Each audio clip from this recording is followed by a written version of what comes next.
37টা যাতাইতে পারবে, আল্লাহর দ্বারা 37টা যাইতে পারবে, যাতাইতে পারবে, কেটা করে যাইতে পারবে না?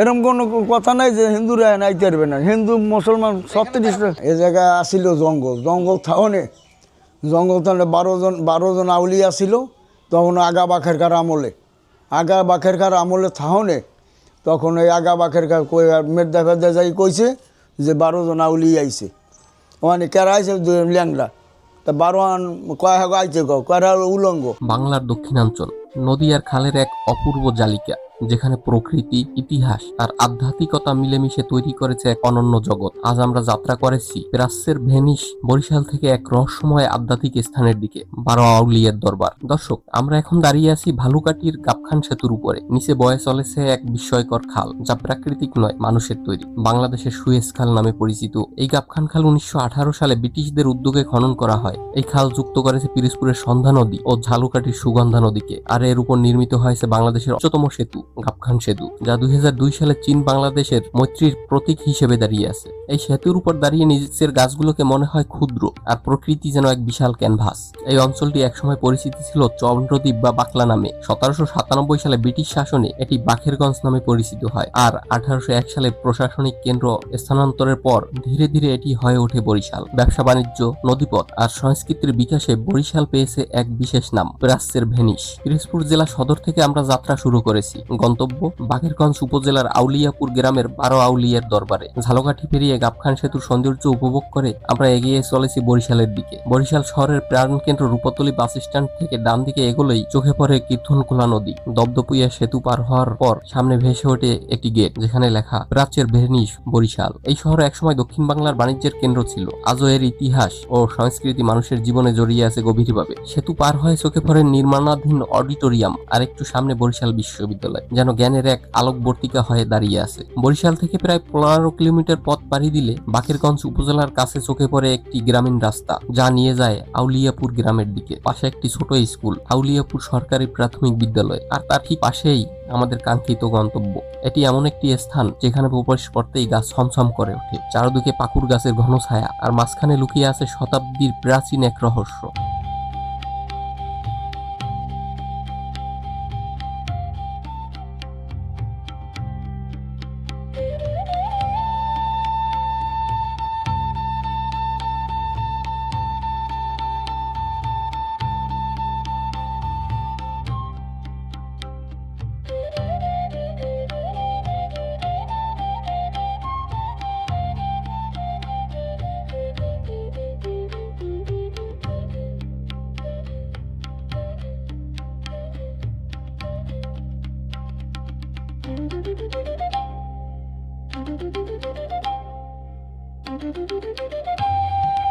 জনশ্রুতি বলে সময়টা ছিল বহু বহু আগের, যখন দক্ষিণ বাংলার বিস্তীর্ণ জনপদ এখনকার মতো জনবহুল ছিল না। নদী, খাল আর জঙ্গলে ঘেরা এক রহস্যময় ভূমি। সেই সময়ে ইসলামের আলো ছড়িয়ে দিতে 12 জন আউলিয়া এই অঞ্চলে আগমন করেন। তাদের আগমনের কথা দ্রুত ছড়িয়ে পড়ে চারদিকে। মানুষ কৌতূহলী হয়ে ওঠে, কেউ শ্রদ্ধায়, কেউ বা বিস্ময়ে তাদের দেখতে ছুটে আসে। তখন এই অঞ্চলের প্রভাবশালী শাসক ছিলেন চন্দ্রদ্বীপের রাজা। তিনি শুনলেন দূর থেকে কিছু অলৌকিক ক্ষমতা সম্পন্ন সাধক এসেছেন তার রাজ্যে। রাজা তাদের সম্মান জানাতে উপঢৌকন পাঠালেন, স্বর্ণ, রৌপ্য, মূল্যবান বস্তু, নানা রকম খাদ্যশস্য এবং রাজকীয় সামগ্রী। আসলে বাহ্যিকভাবে এটি ছিল সম্মান প্রদর্শন, কিন্তু এর পিছনে লুকিয়েছিল রাজসিক অহংকারের এক সূক্ষ্ম ছাপ। আউলিয়েরা সেই উপহার গ্রহণ করলেন, কিন্তু কিছুদিন পর ঘটে এক অপ্রত্যাশিত ঘটনা। রাজা হঠাৎই তাদের পাঠানো উপঢৌকন ফেরত চান। হয়তো এটি ছিল তার কাছে তার ক্ষমতার প্রকাশ, কিংবা একটি ভুল সিদ্ধান্ত, কিন্তু এই আউলিয়াদের কাছে এটি ছিল চরম অপমানের শামিল। দান করে তা পুনরায় ফিরিয়ে নেওয়া তাদের আত্মমর্যাদায় আঘাত হানে। তারা গভীরভাবে ব্যথিত হন এবং সিদ্ধান্ত নেন এই ভূমি ছেড়ে তারা চলে যাবেন। তবে তাদের বিদায় সাধারণ ছিল না। লোককথা বলে যাওয়ার আগে তারা এক অলৌকিক কাণ্ড ঘটান। মাটির বুকে হঠাৎই সৃষ্টি হয় এক রহস্যময় সুড়ঙ্গ, যেন অদৃশ্য শক্তির স্পর্শে ভূমি নিজেই খুলে যাচ্ছে। সেই সুড়ঙ্গ থেকে বেরিয়ে আসতে থেকে স্বর্ণ, রৌপ্য, খাদ্যশস্য, থালাবাসন, এমনকি জীবন্ত ঘোড়াও। চারপাশের মানুষ বিস্ময়ে হতবাক হয়ে যায়, যেন পৃথিবীর অন্তঃস্থল থেকে এক অজানা ভান্ডার উন্মুক্ত হয়ে গেছে। এরপর সেই একই সুড়ঙ্গ পথ ধরে আউলিয়ারা ধীরে ধীরে অদৃশ্য হয়ে যান, যেন তারা কখনো এই পৃথিবীরই ছিলেন না। তাদের চলে যাওয়া ছিল এক রহস্যময়, নিঃশব্দ অথচ গভীর এক ছাপ রেখে যাওয়ার বিদায়। ঘটনার খবর দ্রুত পৌঁছায় রাজার কাছে। তিনি ছুটে আসেন সৈন্য সামন্ত নিয়ে, কিন্তু ততক্ষণে সব শেষ। আউলিয়ারা গায়েব। কেবল পরে আছে সেই অলৌকিক ঘটনার নিদর্শন এবং এক গভীর অনুশোচনার ভার। নিজের ভুল বুঝতে পেরে রাজা ভেঙে পড়েন। তিনি উপলব্ধি করেন ক্ষমতার অহংকারে তিনি হারিয়েছেন এক মহামূল্যবান আশীর্বাদ। অনুতপ্ত হয়ে তিনি ঘোষণা দেন, যতটুকু এলাকায় আউলিয়াদের পা পড়েছিল সেই সমস্ত জমি চিরতরে খাজনামুক্ত থাকবে। এটি ছিল তার প্রায়শ্চিত্ত, এক ধরনের ক্ষমা প্রার্থনা। সময়ের সাথে সাথে সেই পবিত্র ভূমিকে ঘিরে গড়ে ওঠে এক বিশাল দরবার, এক আধ্যাত্মিক কেন্দ্র, যেখানে আজও মানুষ ভিড় করে আশীর্বাদ, শান্তি ও অলৌকিকতার ছোঁয়া পেতে। ছিল জঙ্গল থাহনে, জঙ্গল থাহনে 12 জন আউলিয়া ছিল তখন আগা বাখেরকার আমলে থাহনে। তখন ওই আগা বাখেরকার মেদা ফেদা যাই কইছে যে 12 জন আউলি আইছে, ওখানে কেরা আইছে ল্যাংলা। তা 12 কয় হাগ আইছে কয়রা উলঙ্গ, তা 12 কাপড় ফাটাই দাও। 12 কাপড় দিয়েছে, কয় তাই বেগম তার কাটা, তা 12টা ঘোড়া ফাটাই দাও। এই ঘোড়া ফাটাই দিয়েছে, কয় তোমাকে যাইতে কইছে। কয় আমরা ঘোড়া করছে কি কাটিয়া মাটি দিয়ে থুইছে, কাপড় করছে কি পুড়িয়ে লাইছে, দামইলে পুড়িয়ে লাইনের পর পুড়িয়ে ফালাইছে।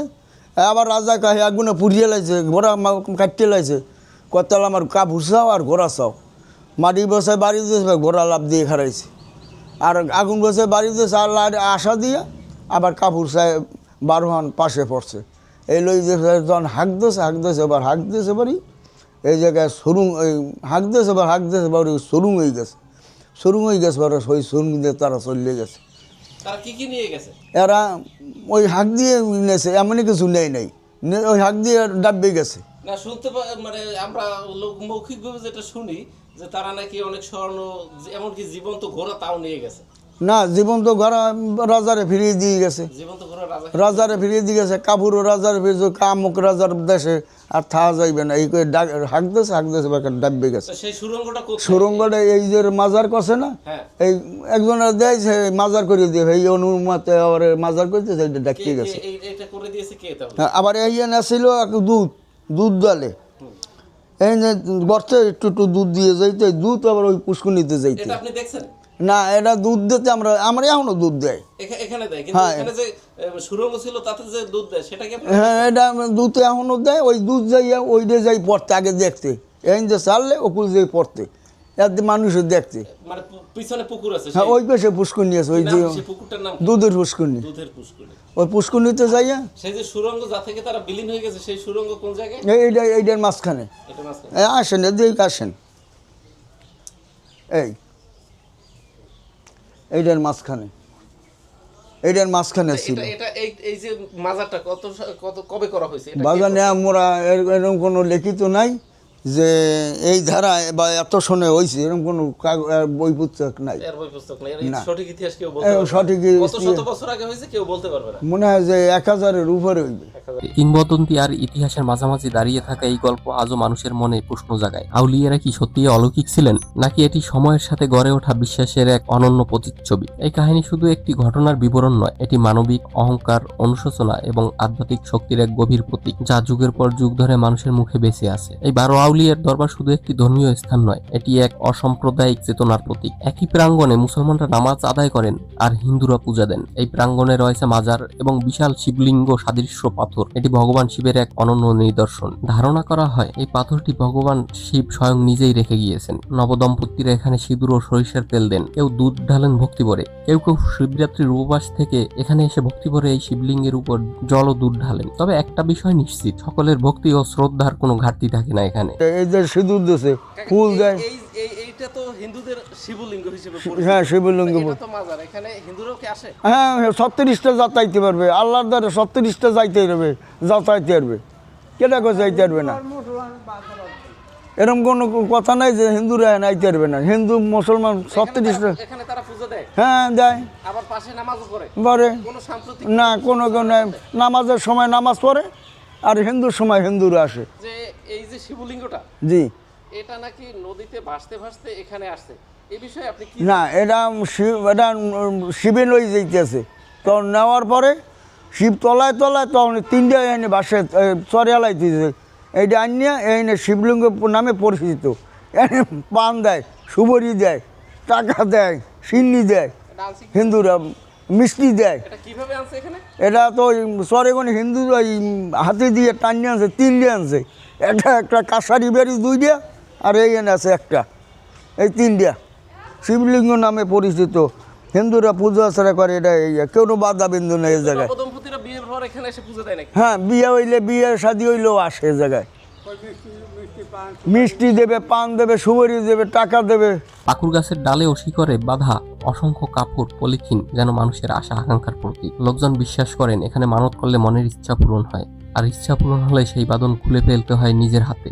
দরবারের পাশে রয়েছে একটি পুকুর, যাকে বলা হয় দুধ পুকুর। কথিত আছে সুরঙ্গে ঢালা দুধ এই পুকুরে এসে জমা হতো, আর এটি এমন একটা পুকুর যেখানে মানত করলে মানুষের মনের আশা পূরণ হয়ে যায়। এখনো অনেকে এখান থেকে পানি বোতলে করে নিয়ে যান তাদের বাড়িতে। সময়ের বিবর্তনে পুকুরটি ছোট হয়ে গেলেও ভক্তদের ভক্তির ঘাটতি নেই এখানে। দোল পূর্ণিমা, লক্ষ্মী পূর্ণিমা এবং অগ্রহায়ণের 10 তারিখ এই সময়গুলোতে এখানে বসে ওরস মাহফিল। হিন্দু মুসলিম নির্বিশেষে হাজারো মানুষ ভিড় জমায় এই দরবারে। প্রাচ্যের ভেনিস বরিশাল, আর তার বুকেই লুকিয়ে থাকা 12 আউলিয়ার দরবার, যেখানে ইতিহাস, রহস্য আর ধর্মীয় সম্প্রীতি একসাথে গড়ে তুলেছে এক অনন্য গল্প। এই যাত্রা শুধু এক ভ্রমণ নয়, এটি এক অনুভূতি, একটি বিশ্বাস, একটি মিলনের প্রতীক। বাংলার প্রতিটি পথেই লুকিয়ে আছে গল্প, শুধু খুঁজে নিতে হয়। আর প্রতিটি গল্পেরই থাকে একটি শেষ, কিন্তু কিছু গল্প শেষ হয় না, মনে থেকে যায়। আজকের এই ভ্রমণ, ইতিহাস ও রহস্য যদি আপনাকে একটু হলেও ছুঁয়ে যায়, তাহলে আমাদের এই যাত্রা সার্থক, যেখানে প্রতিটি দৃশ্য, প্রতিটি স্থান, প্রতিটি অনুভূতি একটি গল্প হয়ে ওঠে। ভিডিওটি ভালো লাগলে লাইক দিন, আপনার মতামত জানাতে কমেন্টস করুন, আর এমন